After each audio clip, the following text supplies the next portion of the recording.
Si pudiera ocupar una mesa junto a la de ella, hacia la mitad del local, no demasiado cerca de la telepantalla y con el zumbido de las conversaciones alrededor, le bastaba con 30 segundos para ponerse de acuerdo con ella.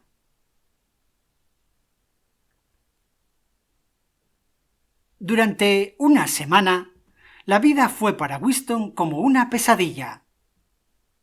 Al día siguiente, la joven no apareció por la cantina hasta el momento en el que él se marchaba, cuando ya había sonado la sirena. Y es que seguramente le habían cambiado el turno. Se cruzaron sin mirarse. Al día siguiente, ella estuvo en la cantina a la hora de costumbre, pero con 3 chicas más, y debajo de la telepantalla. Pasaron 3 días insoportables para Winston, en el que no la vio en la cantina. Tanto su cuerpo como su espíritu habían adquirido una hipersensibilidad que casi le imposibilitaba para hablar y para moverse. Incluso en sueños no podía librarse por completo de aquella imagen. Durante aquellos días no abrió su diario. El único alivio lo encontraba en el trabajo. Entonces, y de esa manera, conseguía olvidarla durante 10 minutos seguidos. No tenía ni la menor idea de lo que pudiera haberle ocurrido, y no había que pensar en hacer una investigación respecto a ello. Quizá la hubieran vaporizado. Quizá se hubiera suicidado. O a lo mejor la habían trasladado al otro extremo de Oceanía.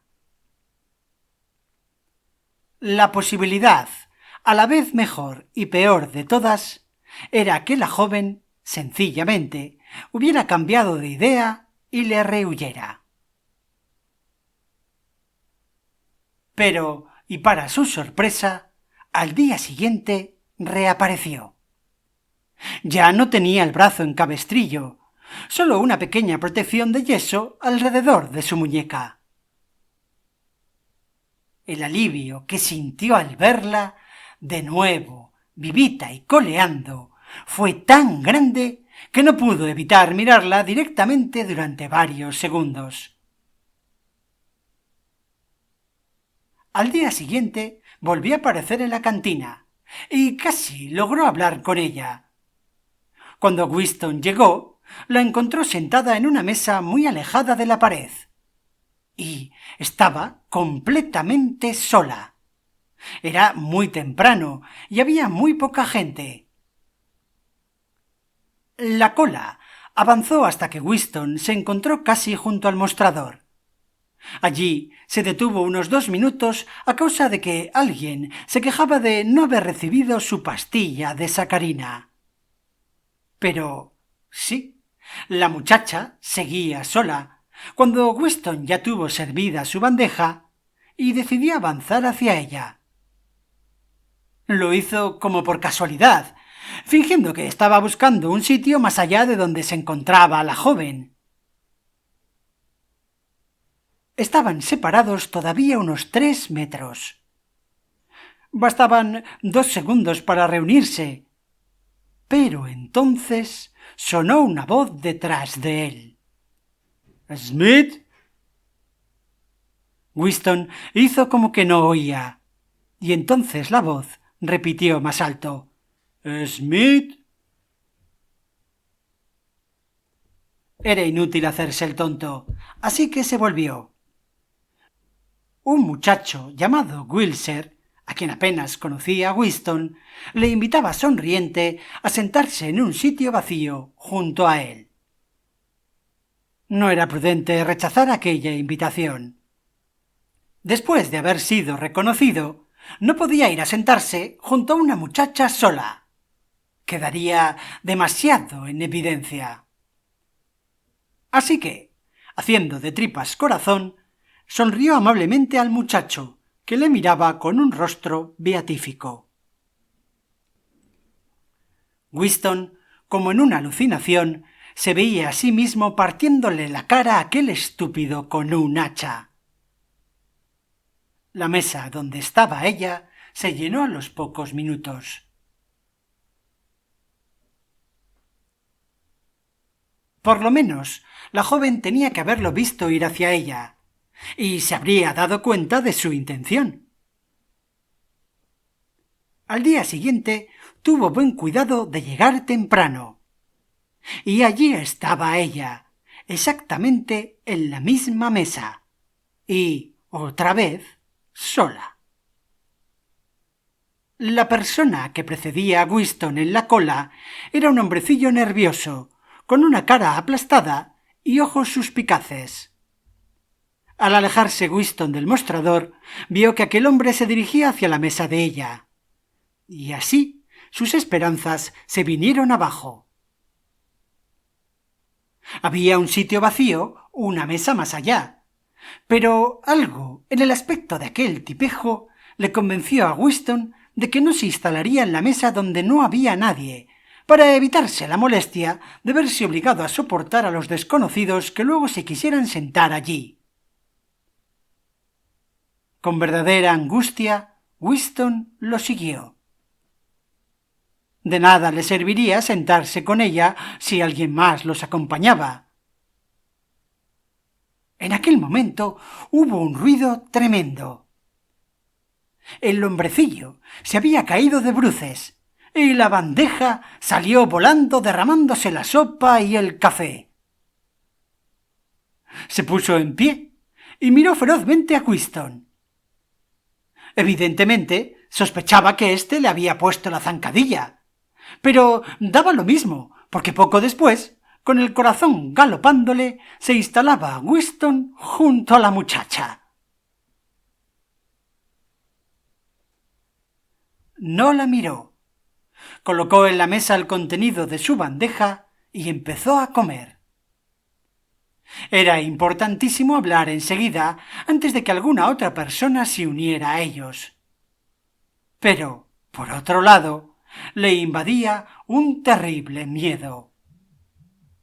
Había pasado ya una semana desde que la joven se había acercado a él. Podía haber cambiado de idea. Es decir, tenía que haber cambiado de idea.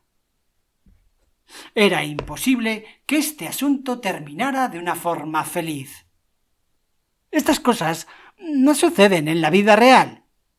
Y probablemente no habría llegado a hablarle si en aquel momento no hubiera visto a Ampleforth, el poeta de orejas velludas que andaba de un lado a otro buscando sitio.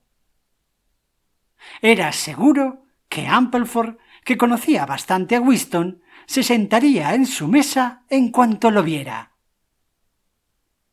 Así pues, tenía un minuto para actuar. Tanto él como la muchacha comían rápidamente. Se trataba de una especie de guiso muy caldoso, de habas, creo. En voz muy baja, Weston empezó a hablar. No se miraban. Se llevaban a la boca la comida y entre cucharada y cucharada se decían las palabras indispensables en voz baja e inexpresiva. ¿A qué hora sales del trabajo? 18:30. ¿Y dónde podemos vernos? En la Plaza de la Victoria, cerca del monumento. Allí hay muchas telepantallas. No importa, hay mucha circulación. ¿Alguna señal? No. No te acerques hasta que no me veas entre mucha gente. Y no me mires. Sigue andando cerca de mí. ¿A qué hora? A las 19. Muy bien. Ampleforth no vio a Weston y se sentó en otra mesa. Pero los dos no volvieron a hablar, y en lo humanamente posible, entre dos personas sentadas una frente a la otra y en la misma mesa, casi ni se miraban. La joven acabó de comer a toda velocidad y se marchó. Winston, por su parte, se quedó fumándose un cigarrillo. Antes de la hora convenida, estaba Winston en la Plaza de la Victoria. Dio vueltas en torno a la enorme columna, en lo alto de la cual la estatua del Gran Hermano miraba hacia el sur, hacia los cielos donde había vencido a los aviones euroasiáticos. Pocos años antes, los vencidos fueron los aviones de Asia Oriental, en la batalla de la primera franja aérea. En la calle de enfrente había una estatua ecuestre cuyo jinete representaba, según decían, a Oliver Cromwell. 5 minutos después de la hora que fijaron, aún no se había presentado aquella muchacha, y a Winston le entró otra vez un gran pánico. «No viene. Habrá cambiado de idea». Se dirigió lentamente hacia el norte de la plaza y tuvo el placer de identificar la iglesia de San Martín, cuyas campanas, cuando existían, habían cantado aquello de «Me debes 3 peniques». Entonces vio a la chica parada al pie del monumento, leyendo o fingiendo que leía un cartel arrollado a la columna en espiral. No era prudente acercarse a ella hasta que se hubiera acumulado algo más de gente. Y es que había telepantallas en todo el contorno del monumento. Pero en aquel mismo momento se produjo una gran gritería, y el ruido de unos vehículos pesados que venían por la izquierda cruzaron corriendo la plaza.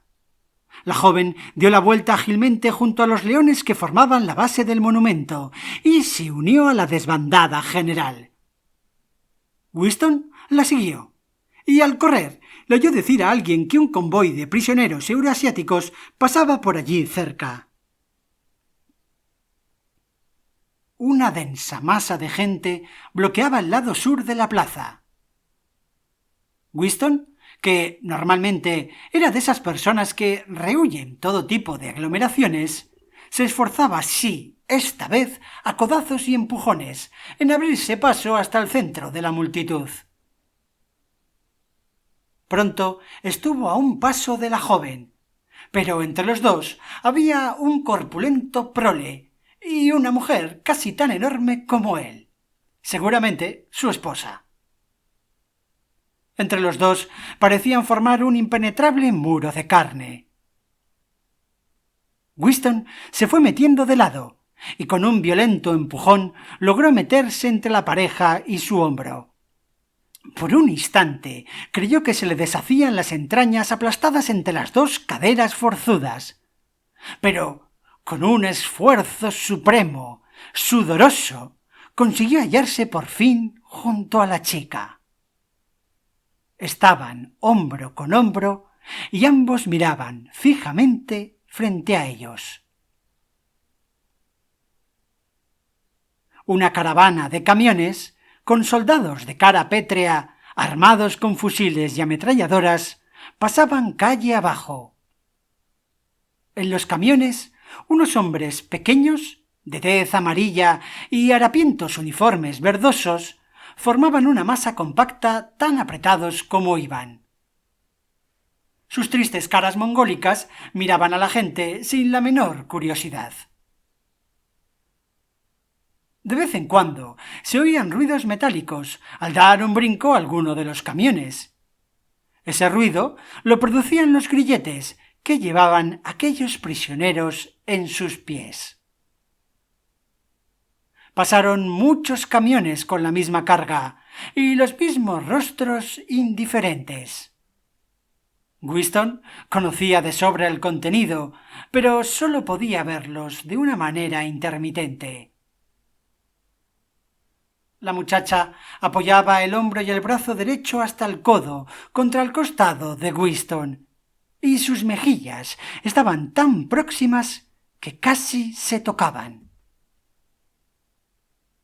Ella se había puesto inmediatamente a tono con la situación, lo mismo que lo había hecho en la cantina, y empezó a hablar con la misma voz inexpresiva, moviendo apenas los labios. Era un leve murmullo apagado por las voces y por el estruendo del desfile. ¿Me oyes? Sí. ¿Puedes salir el domingo? Sí. Entonces escucha bien. No lo olvides. Irás a la estación de Paddington. Con una precisión casi militar que asombró a Whiston, la chica le fue describiendo la ruta que había de seguir. Un viaje de media hora en tren. Torcer luego a la izquierda al salir de la estación.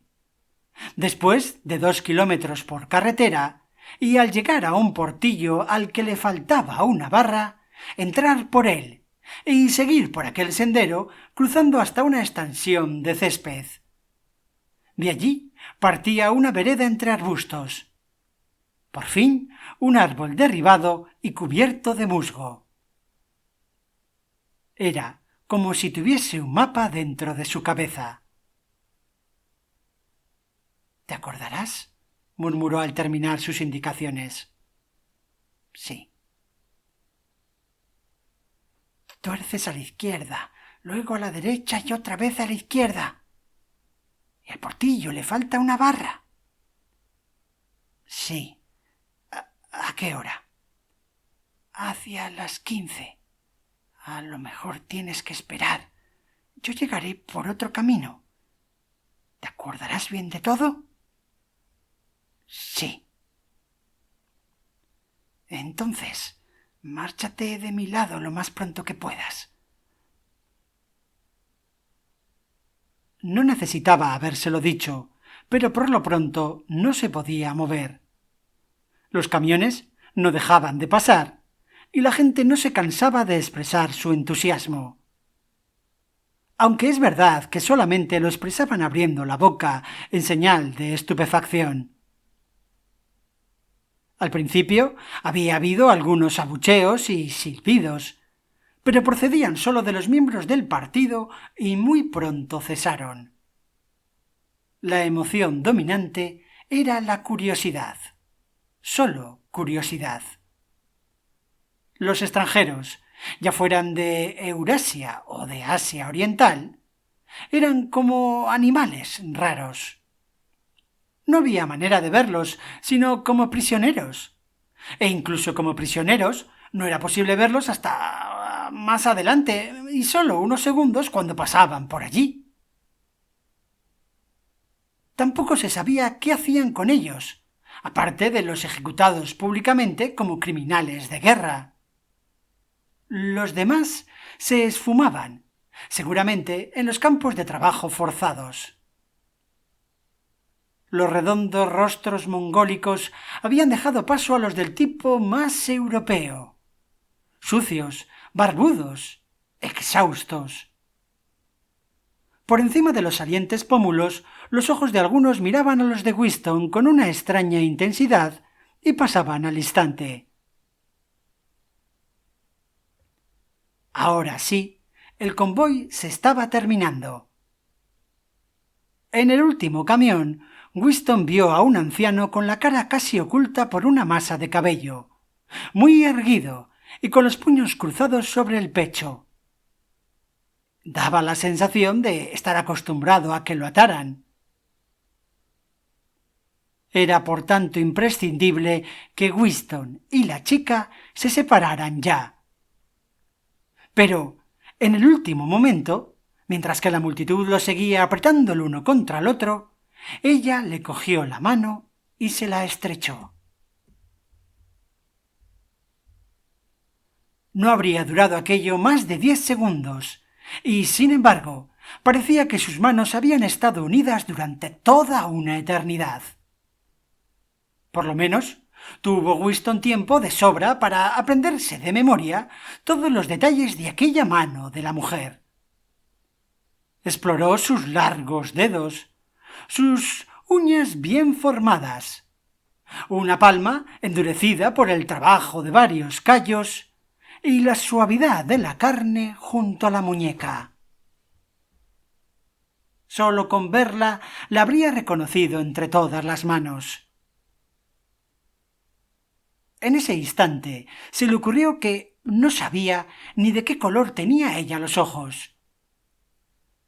Probablemente castaños, pero también es verdad que mucha gente de cabello negro tiene los ojos azules. Volver la cabeza y mirarla hubiera sido una imperdonable locura. Mientras había durado aquel apretón de manos invisible entre la presión de tanta gente, ambos miraban impasibles adelante, y Winston, en vez de los ojos de ella, contempló los del anciano prisionero, que lo miraban con tristeza por entre sus greñas de pelo.